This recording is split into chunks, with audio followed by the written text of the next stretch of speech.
What's going on, guys? 4:44 in the afternoon, getting a super late start to the day.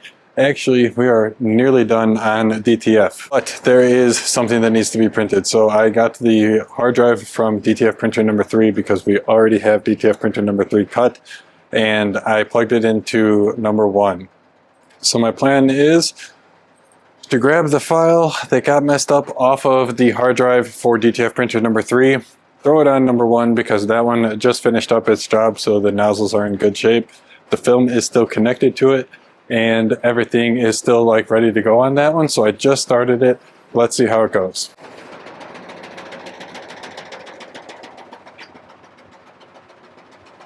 It just froze.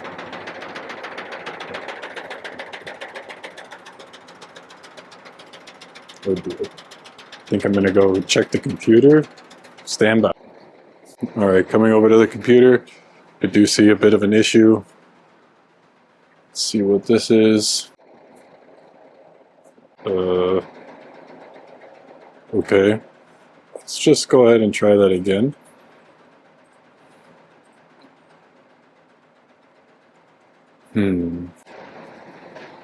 Okay, so investigating it, the hard drive for DTF printer number 3 keeps like showing up and disappearing.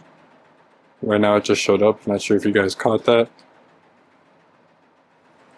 So I think that's definitely what's going on. Let's try that again. Make sure that it's plugged in best way. I usually use this USB-C or this USB port, but I use that one since there's already one plugged in there. All right, let's try one more time.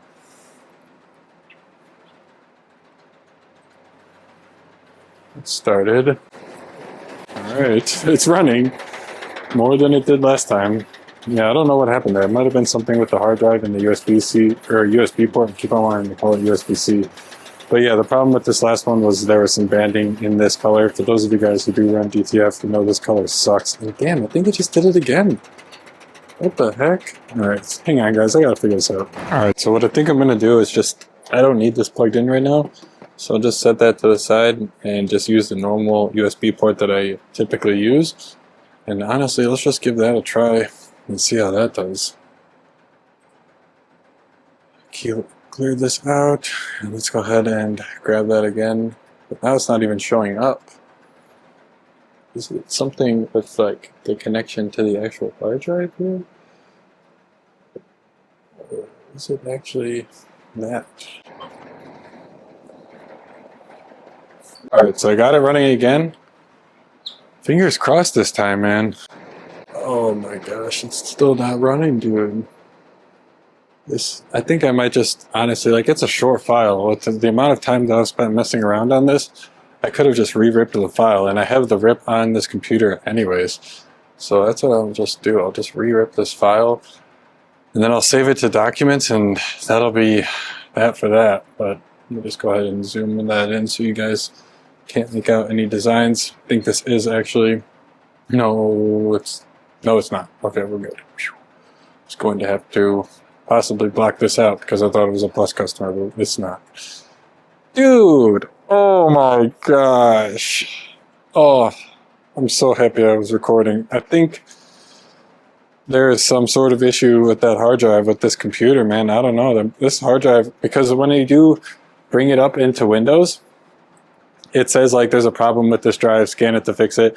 But it's been saying that forever, and we've never done anything about it, and there hasn't been any issues.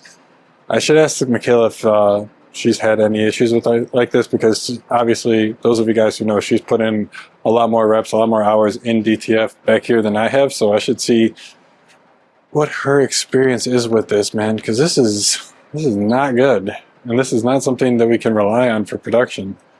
So I gotta figure out if this is like a systemic problem, if maybe that hard drive is just like, maybe the connection on that cord for the hard drive is going bad.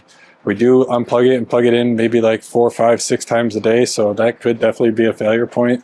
Those hard drives I've gotten these ones specifically, so like these SSD ones and these SanDisk, they're like the extreme ones they call it. So we used to have these.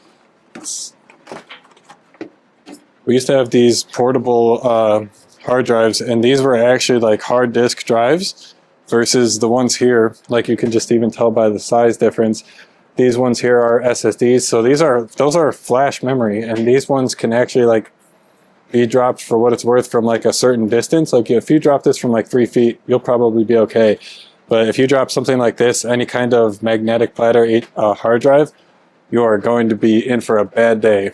So that's why we have switched to those SSDs, and why I'm pretty sure that isn't the failure point.